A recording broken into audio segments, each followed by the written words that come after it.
Happy Agriculture Day. Today we honor the men and women who work every day to feed, fuel, and clothe the people of the United States and the world. Secretary of Agriculture Sonny Perdue hosted Vice President Pence at the Department of Agriculture to commemorate the day. As you may remember, when the President spoke at the American Farm Bureau Convention earlier this year, he said, "Our farmers deserve a government that serves their interest and empowers them to do the hard work they love to do so much." This administration is making sure government does that by reducing burdensome regulations, allowing them to be more productive, by cutting their taxes and empowering them to make their own decisions about investing in their operations, and by working to make sure our trade agreements are fair and that other countries play by the rules. The President was proud to issue a proclamation declaring today the 45th Annual National Ag Day. Earlier today, the President was pleased to welcome Saudi Crown Prince Mohammed bin Salman to the White House. This meeting provided an opportunity to make progress on a range of issues, including Syria and its sponsors, Yemen, the GCC, and our Israeli-Palestinian peace efforts. Today, we were able to engage with Saudi leadership as we do on an ongoing basis to increase our coordination on regional issues, advance shared strategic objectives, and develop new channels and capabilities to institutionalize these interactions. This afternoon, the President will also meet with top law enforcement officials, members of Congress, and administration leaders to discuss the threats of lawless sanctuary cities. Sanctuary jurisdictions release thousands of criminal aliens out of our prisons and jails and back into our communities. Such policies threaten the safety and security of our people. Every American family deserves to live in safety and security in their home and their neighborhood. Sanctuary cities make that goal much more difficult to achieve, and the President is committed to restoring the rule of law in these communities. We're also continuing to monitor the situations both in Austin, Texas, and in Maryland. Our thoughts and prayers are with the victims involved in these situations, and we'll continue to work with state and local law enforcement officials around both of those incidents. And with that, I'll take your questions. John. Sir, let me start by asking you what the President said about potentially meeting with Vladimir Putin, quote, soon. There's nothing that will put them in the same city at the same time until November at the earliest. So what he's talking about in terms of soon, would that include either a visit of Putin to the White House or the President going to Russia? There are no specific plans made at this time, but we want to continue to have a dialogue with Russia and continue to talk about some of the shared interests we have, whether it's North Korea, Iran, and particularly, as the President noted today, slowing the tensions when it comes to an arms race, something that is clearly important to both leaders. And now that Putin has won yet another term as president, is President Trump concerned that he will continue his aggressive posture toward the rest of the world and maybe even increase that posture? Look, we're going to continue to maintain the position that we've had and be tough when necessary. At the same time, we want to continue to have dialogue so that we can work on some of the issues that concern both countries. And we're going to continue to do that while also continuing to be tough on a number of things, including sanctions on Russia, rebuilding our own military, and exporting energy, things that we know are not great for Russia. Major. Get your reaction to a statement that Senator John McCain, the chairman of the Armed Services Committee, just put out, and I'm quoting him directly here. An American president does not lead the free world by congratulating dictators on winning sham elections. And by doing so with Vladimir Putin, President Trump insulted every Russian citizen who was denied the right to vote in a free and fair election to determine their country's future, including the countless Russian patriots who have risked so much protest and resist Putin's regime. How do you respond? Look, the President once again has maintained that it's important for us to have a dialogue with Russia so that we can focus on some areas of shared interest, the ones that I've already named. At the same time, we're going to continue to be tough on them. The President joined other countries in these calls. Both Germany and France have reached out, as well as President Obama in 2012. These are conversations that sometimes take place, and certainly the President finds there to be an importance in having that dialogue with Russia so that we can talk about some of the big problems that face the world. Does the White House disagree with Senator McCain's characterization of this as a sham election? We disagree with the fact that we shouldn't have conversations with Russia.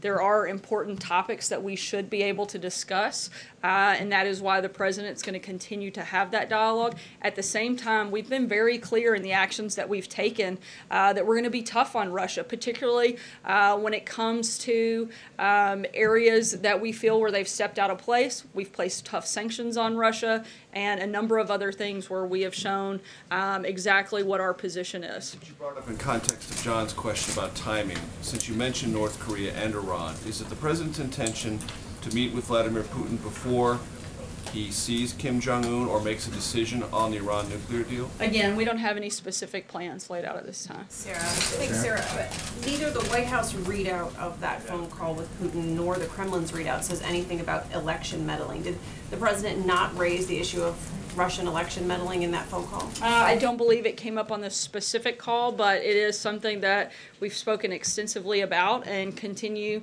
to look at ways and steps forward to make sure it never happens again. And on the president's new attorney, Joe DeGeneva, he says that there is this brazen plot by the FBI and the DOJ to frame the president.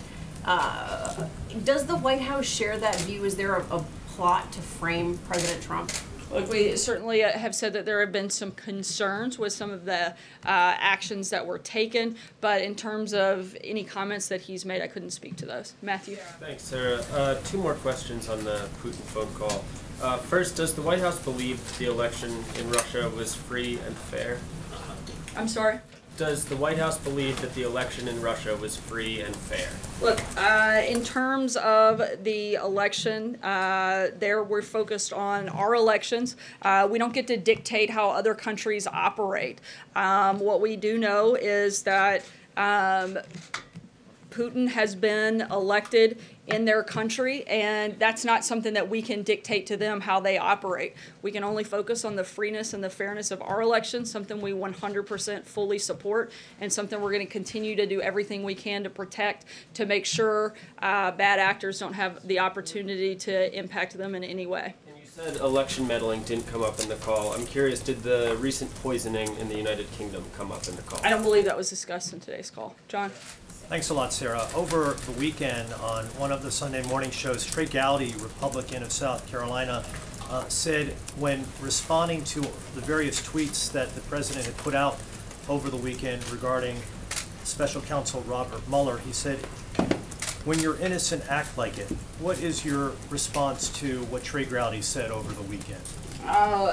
Look, the president has been very clear about the fact that there was no collusion between his campaign and any other entity. However, to pretend like going through this absurd process for over a year would not bring frustration seems a little bit ridiculous. I don't think that any individual, including members of Congress, would like it if they had been accused of taking their seat in Congress by doing something nefarious when they hadn't, particularly if it went on for more than a year into their time in office. My guess is they would be more than anxious to push back and certainly would defend themselves, as the president has clearly done in this situation and has since day one.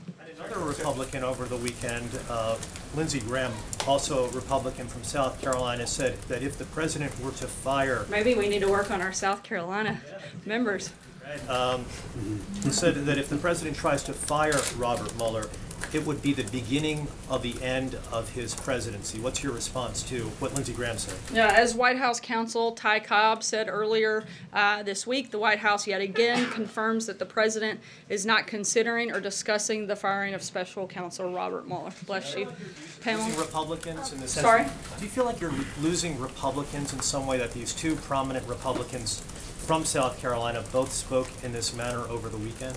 I certainly don't think we're losing Republicans at all. I think we're voicing some frustration over this ongoing process that we look forward to ending soon. Pamela? In January, the president told a room full of reporters that he would love to sit down and do an interview with Robert Mueller under oath, and in just a couple of weeks at the time, that's what he said. Obviously, that time frame has passed. Does he still want to sit down and do an interview with Robert Mueller? Look, we've been fully transparent throughout this process. We've been fully cooperative, and we're going to continue to be cooperative with the Office of Special Counsel. Beyond that, I can't go any further. Can you just Provide more clarity on the president's tweets toward Robert Mueller over the weekend, calling him out by name. What was behind that? Like I just said, clearly we have not been shy about the fact that there is frustration of this process. We would like it to end quickly and soon, and the president has contended since day one and will continue to do so that there was absolutely no collusion between his campaign and any outside force or country. And so I don't understand why it's hard for anyone to process. If you had been attacked mercilessly and continuously, day in, day out, every single second, while you're trying to work hard to do good things for this country, and literally every day you wake up to an onslaught of people saying that you're there because of reasons that are completely false, that's frustrating, and certainly I think fair for him to be frustrated. Why doesn't he push for the firing of Robert Mueller if he thinks the probe shouldn't have begun in the first place, if he thinks the whole thing is a witch hunt? Why doesn't he push for the firing? Look, we're going to continue to be cooperative, and we would like this to wrap up soon. We don't feel like that's the most productive step forward, but we would like to see this come to a conclusion. Jordan. Thanks, Sarah. I want to follow up on the accusations of fraud in the Russian election. Why does the United States government not believe that it should criticize Russia for these accusations, which have been brought up by the OSCE and the UK government directly in the statement? You know, they're listing things like restrictions on fundamental freedoms and lack of access for opposition candidates. I mean, why doesn't the president of the White House believe that's something that they should be discussing with the Russian leader? I didn't say that we couldn't discuss it with the Russian leader. I said it didn't come up on today's call. Again, the focus was to talk about areas of shared interest. We know that we need to continue a dialogue. It's important for a lot of the safety and security of people across the globe. We would like to be able to work with them on things like North Korea, on Iran, and also both countries shared interest in lowering the tensions when it comes to an arms race, recognizing that that's not the best thing for either country. And so we want to be able to have those conversations, and that was the point of today's call. John? When's an appropriate time to raise questions about, you know, political freedoms with Russia? Look, we've continued to talk about these important issues, but that's not simply what today's call was about. John? Thank you, Sarah. Two questions. First, we've discussed the president's call to President Putin following his re-election. Did the president make a similar call to Chancellor Angela Merkel, who has just formed a new government and assumed her fourth mandate in Berlin? I know he spoke with the chancellor, I believe it was last week. I'd have to look back at the specific details of their conversation, but I know that they spoke within the last week. The other thing is that Congressman Ryan Costello of Pennsylvania is expected, if not today, sometime in the coming weeks, to announce he's not running for re-election, making him the 38th Republican House member to announce retirement, resignation, or pursuit of another office, a post-World War II high in the exodus of Republican House members. Is this something the president is bothered about, and do members call him when they say he'll make announcements like this? Certainly he's had conversations with a number of members. I can't speak to this situation specifically and whether or not he's spoken with the president. We're not concerned right now. We think we've got a great story to tell after the first year of being in office, and we look forward to communicating that to the American people and continuing to push the president's agenda. David? Sarah, did the topic of religious liberty come up at all with the Crown Prince today? Did the president bring that up at all? Do you know? I don't believe that came up, but I'd have to check on the last half of the meeting to be sure, because I wasn't there. Trey? Thanks, Sarah. Two foreign policy questions for you. Human Rights Watch estimates that the Saudi-led coalition is responsible in 2017 for the deaths of 1,000 civilians and took part in 85 unlawful airstrikes. Did the president bring up these concerns about high civilian casualties in his meeting with the Crown Prince today? I'm not aware that that came up specifically. Again, I'd have to check on the last half of the meeting because I'm not sure. About the call between President Trump and Russian President Putin. The Russians said that Syria came up in the call. The readout that was released by the Trump administration did not include any mention of Syria. Did the president discuss the issue of Syria with Vladimir Putin, and did he discuss the high civilian casualties as a result of efforts by the Assad regime and the Russian government on the ground in Syria? It briefly came up, and as you know, we've had a number of public statements on our position there, and that certainly has not changed. Yesterday, the Canadian Prime Minister noticed the signs of the pace of NAFTA talks is accelerating, and he said that the President Trump, is enthusiastic about getting a deal. Is the President that enthusiastic? The President's always enthusiastic about making a good deal, but that would be the key caveat to any conversation, is making sure that whatever deal he makes is good for Americans and American workers. And so anything we do, that would have to be part of that conversation. There seems to be a end of April deadline. After that, the entire political process is going to get over the negotiations on NAFTA.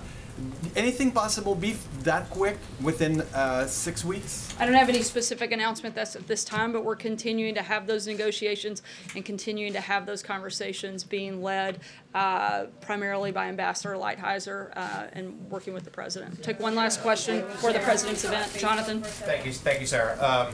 The President frequently speaks about the need to improve the nation's crumbling infrastructure. Can you explain his opposition to the Gateway project, which is a rail tunnel between New Jersey and his home state of New York that has the support of many Republicans and also, according to one study, is key to 20% of the nation's gross national product? The President specifically wants to address infrastructure on a broader scale, not put all our emphasis into one project. We certainly want to see the infrastructure across this country rebuilt, which is why we put forward priorities when it comes to that in a plan moving forward, and we look forward to working with Congress to make some real progress on that in the coming days. Thanks so much, and the President's got an event here in just a few minutes. Thanks, guys.